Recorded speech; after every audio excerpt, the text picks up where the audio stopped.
Hello students, আমি তোমাদের প্রিয় নীতিশ স্যার জ্ঞানজ্যোতি কোচিং সেন্টারের পক্ষ থেকে তোমাদের প্রত্যেককে জানাই আরও একবার স্বাগত। তো স্টুডেন্টস, আজকে আমি তোমাদের সঙ্গে আলোচনা করব CBCS fourth semester DSC Bengali last minute suggestion নিয়ে। এবং এই লাস্ট মিনিট সাজেশনে তোমাদের বলবো যে অতি গুরুত্বপূর্ণ মোস্ট ইম্পর্টেন্ট কিছু প্রশ্ন নিয়ে আলোচনা হবে। আমি গতকালকে তোমাদের আলোচনা করেছিলাম সিক্স সেমিস্টারে যারা ছিল তাদের জন্য, কিন্তু আজকে ফোর্থ সেমিস্টারে যারা ব্যাক আছো তাদের জন্য এবং যারা মানে নিউ সিলেবাসে পরীক্ষা দিচ্ছ তাদের জন্য কিন্তু আজকের এই সাজেশনসটা।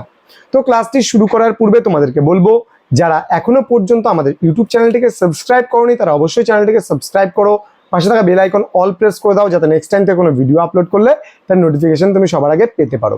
এছাড়া তোমরা যারা ভাবছো যে আমাদের কাছে অনলাইনে নোটস প্রোভাইড করা, যে নোটস নেবে সেই নোটস পাওয়ার জন্য অবশ্যই যোগাযোগ করতে পারো। আমাদেরই অফিসিয়াল নাম্বার 6295916282 নাম্বার এবং 7076398606 নাম্বারে তোমাদের টোটাল কোর্স ফি রয়েছে তোমাদের এই সাধ্যের মধ্যে মাত্র 499 রুপিস। এই 499 টাকার বিনিময়ে তোমরা 4টা সাবজেক্টের পুরো নোটস, পুরো প্যাকেজিংটা পাচ্ছ আমাদের কাছ থেকে। তো দেরি কিসের, আজই যোগাযোগ করো আমাদের সেন্টারে। চলো শুরু করছি আজকের ডিএসসি বেঙ্গলি ফোর্থ সেমিস্টারের সাজেশন। প্রথমত আমি আলোচনা করব 12 নম্বরের গুলো, তারপরে 6 নম্বরের গুলো এবং তারপরে 3 নম্বরের প্রশ্নগুলো।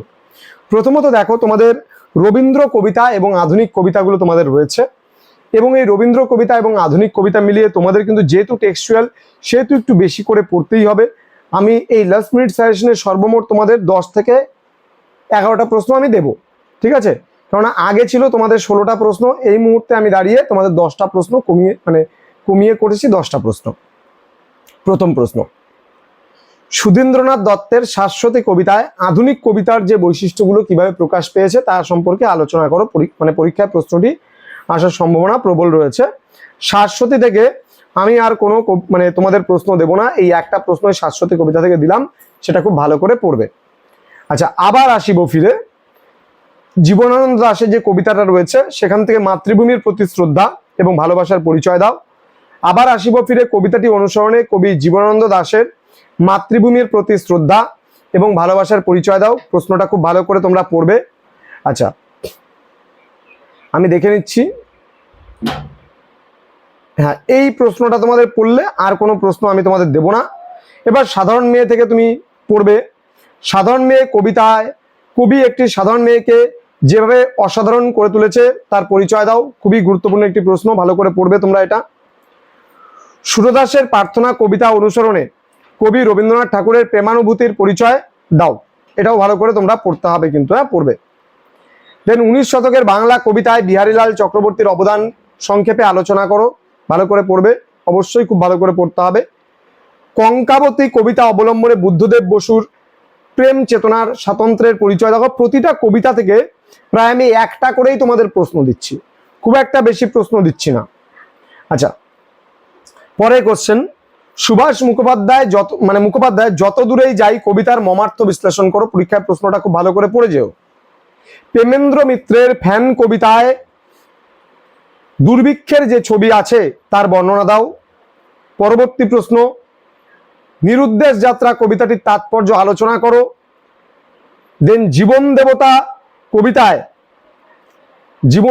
কবিতায় বিষয়বস্তু আলোচনা করে উক্ত জীবন দেবতার উদ্দেশ্যে কবি কি বক্তব্য উপস্থিত করেছেন তা আলোচনা করো। এবং সর্বশেষ প্রশ্ন, উর্বশী কবিতায় নন্দনবাসিনী উর্বশীর যে চিত্র কল্পনা করা হয়েছে তার পরিচয় দাও। এই কটা প্রশ্ন তোমরা পড়বে 12 নম্বরের জন্য। এবার 6 নম্বরের জন্য আমি লাস্ট টাইম তোমাদের প্রশ্ন দিয়েছিলাম 16টা, কিন্তু এখন কেটে চেটে আমি 10টা প্রশ্ন নিয়ে এসেছি। সেই 10টা প্রশ্ন তোমরা কিন্তু খুব ভালো করে পড়বা। ফ্যান কবিতায় মন্বন্তরের যে চিত্র ফুটে উঠেছে তা সংক্ষেপে আলোচনা করো, খুব ভালো করে পড়বা। ওরা কাজ করে কবিতার মূল বিষয়বস্তু সম্পর্কে আলোচনা করো। এবং এই মূল বিষয়বস্তু সম্পর্কে পড়লে পরে তোমাদের এই প্রশ্নটা হয়ে যাবে যে ওরা চিরকাল টানে দাঁড় ধরে থাকে হাল, ওরা বলতে কবি কাদের বুঝিয়েছেন ইত্যাদি প্রশ্নগুলো হয়ে যাবে। তোমাকে পাওয়ার জন্য হে স্বাধীনতা কবিতার প্রেক্ষাপট আলোচনা করো, ভালো করে পড়বে। আচ্ছা, সাধারণ মেয়ে কবিতার বিষয়বস্তু আলোচনা করো, ভালো করে পড়বে। যেতে নাই দেব কবিতার তাৎপর্য ব্যাখ্যা করে রবীন্দ্রনাথ ঠাকুরের মত্তপ্রীতির পরিচয় দাও। পড়তে হবে ভালো করে। ওকে, নেক্সট,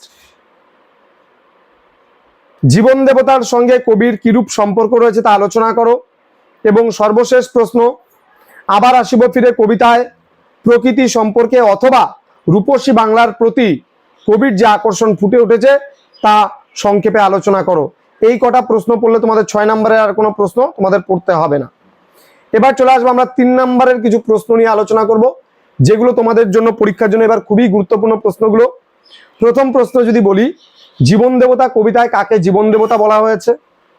প্রশ্ন নাম্বার 2, যেতে নাই দিব কবিতায় 4 বছরের শিশু কন্যাটির পরিচয় দাও। দেন সবুজের অভিযান কবিতাটি কার লেখা এবং কোন কাব্যগ্রন্থের অন্তর্গত ভালো করে পড়বে।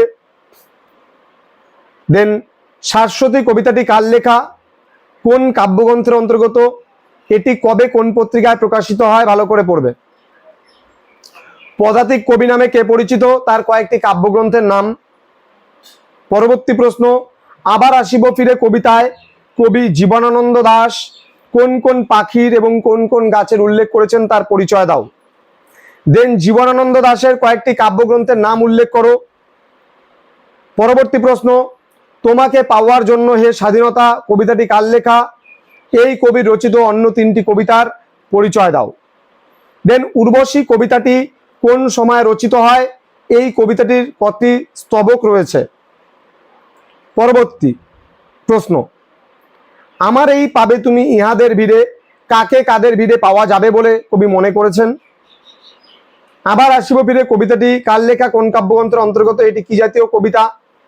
পরবর্তী প্রশ্ন, তবু যেন সভ্যতার ভাঙে না কো ধ্যান কবির এই ধরনের মন্তব্যের কারণ কি রয়েছে ভালো করে পড়বে। সবুজের অভিযান কবিতাটি কত সালে কোন পত্রিকায় প্রকাশিত হয়, সবুজ বলতে কাদের বোঝানো হয়েছে। পরবর্তী প্রশ্ন, নিরুদ্দেশ যাত্রা কবিতায় কে নিরুদ্দেশ যাত্রা করেছে এবং উদ্দিষ্ট ব্যক্তিকে কি কি বিশেষণে চিহ্নিত করা হয়েছে। এবং আজকের সর্বশেষ প্রশ্ন, শাশ্বতী কবিতাটি কোন কাব্যগ্রন্থের অন্তর্গত, এই কবিতায় কোন কোন ঋতুর প্রসঙ্গ রয়েছে। তো স্টুডেন্টস, এই ছিল আজকে তোমাদের ডিএসসি বাংলা 4th সেমিস্টারের সাজেশন। আমি আগামী যে ক্লাসগুলো সেটা নিয়ে আসবো খুব তাড়াতাড়ি। সাজেশনগুলো তোমরা কমেন্ট বক্সে কমেন্ট করে জানাও তোমাদের আর কোন কোন সাবজেক্টের সাজেশন অতি তাড়াতাড়ি প্রয়োজন।